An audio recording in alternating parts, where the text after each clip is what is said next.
What's up, guys? It's me again, Christian Rodriguez, and today I'm going to talk about why you shouldn't be drinking alcohol, right? And I'm not going to be that guy that's going to tell you, "Hey, never drink alcohol. Oh, you should be grinding 24/7. You should be you should be going you should never drink ever again for the rest of your life. Never do that." No, that's not what I'm telling you to do. This is not that type of video. If that's what you think, then maybe click on someone else's video. But this is not the video. All right. So my opinions on why I think alcohol can hold you back, right? So if you need to grind, if you feel like you're behind in life, in a certain aspect of life, right? It could be business. It can be maybe you want to go for a business, right? And the thing about it is getting a business started. I'm going through this right now. Getting a business started is hard. It is so fucking hard. First of all, it's a lot of shit you don't know. A lot of shit you have to learn on the spot. You have to go through a tons of rejection. You're gonna have to go through uncertainty, right? At least in a job, you know you're gonna get paid every Friday, right? You're gonna get paid, and you're gonna have Saturday and Sunday off, right? You don't have to think about work. You don't have to think about the office until Monday morning, right? Well, business, you're gonna think about it 24/7. That's the first thing. Second of all, you are probably gonna have to do a bunch of shit you're not used to doing or you're not good at doing. You're gonna have to get good at it fast. You're probably gonna have to constantly do research. You're probably gonna fail at a lot of things, and then you're gonna have to experiment, and then you're gonna have to try what works, right? And this takes time. This takes endurance. This takes mental endurance. And the point of why I'm talking about business is because this overlaps with just about everything else, right? If you have a fitness routine, you have to learn new things. If you start doing a new fitness routine, you start learning a new language. You have to be able to go through the awkwardness of going through that language. You also have to go through the difficult pronunciations of that language. Maybe you have to get a tutor, right, for that language. And now, circling it back to alcohol, the issue with alcohol is alcohol, first of all, it it costs money. That's the one thing. It costs money. It costs money. It's not cheap. It doesn't sit it doesn't sit in the it doesn't just it's not cheap. Like you have to pay money for it, right? Especially you go to a bar and you have some drinks, you have some beers, easily drop like $30, right? You drop easily. I estimated it in my head. I might be a little off, but yeah, it sounds about right. Like you drop like close to like $30. You get a cocktail, you drink two or three cocktails at the bar, you easily could drop like 40, $50, right? Especially if you're in an expensive city like New York, LA, Chicago, London, right? Even Tokyo, Paris. You're in these big cities, you could easily just drop that much on a cocktail. And that's the thing. You could use that money and you could reinvest it into yourself. You could reinvest it into your business. You could reinvest it into assets. You could reinvest it. I mean, business is an asset, but I mean other types of assets like stocks and real estate. I'm not a financial expert, so I would definitely talk with a financial expert about that. But you can invest it into learning another language. Maybe you hire a tutor, right? And you see them four times a month, once a week, stuff like that. You could what else? You could get it on all types of things. Instead of going to a regular gym, you sign up for a fighting gym and you start learning a combat sport. And those fighting gyms are generally more expensive. So you sign up to you start doing boxing, for example, right?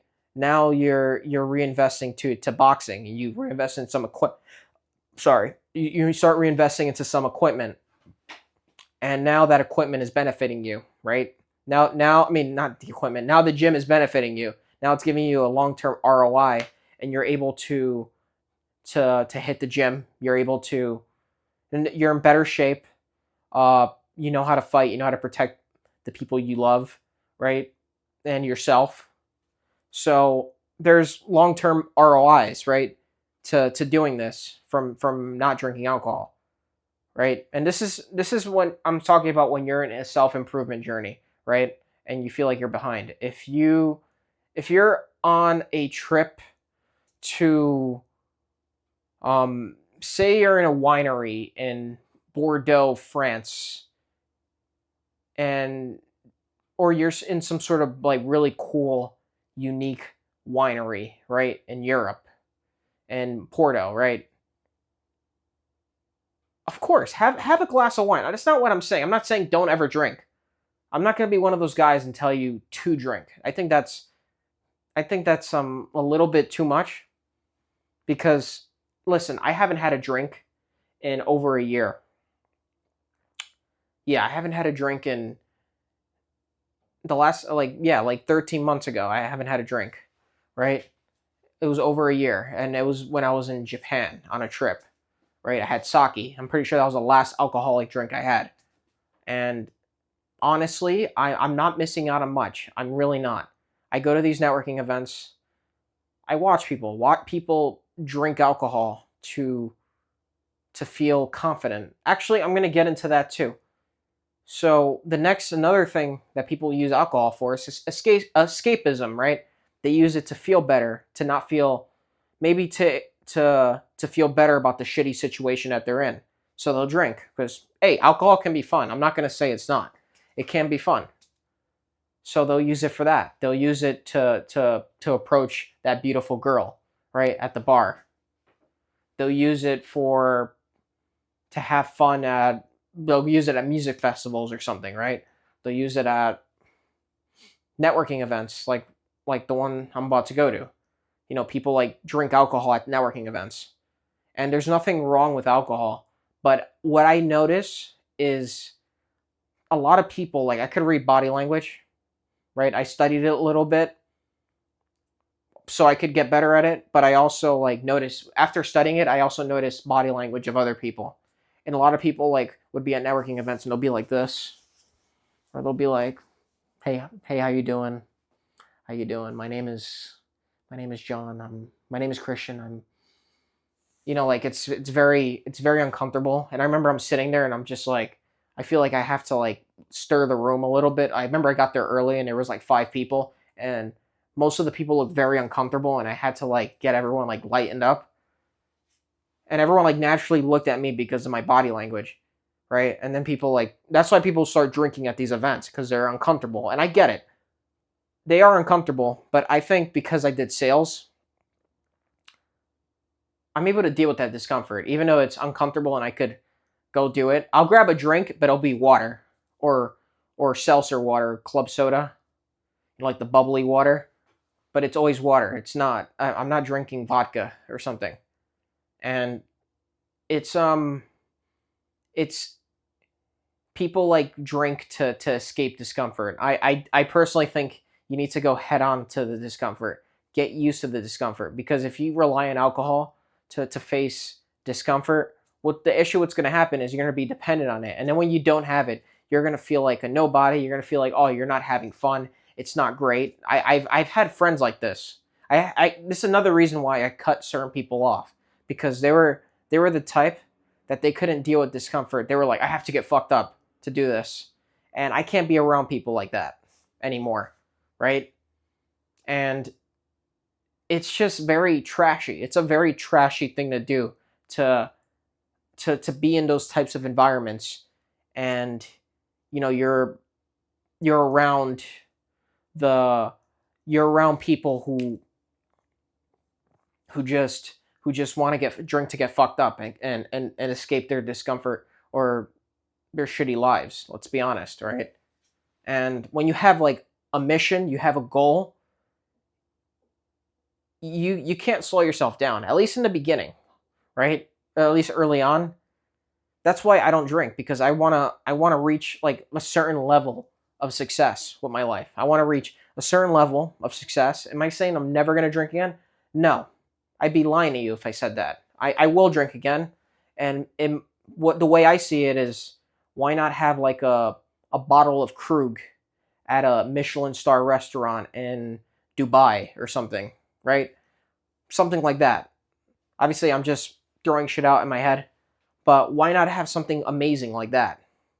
That's a good reason to drink alcohol. That's the way I see it, right? If I'm in Ireland and for the first time I'm in Dublin and I see the Guinness the Guinness brewery, right? The famous Guinness brewery, 100% I'm gonna go have a beer.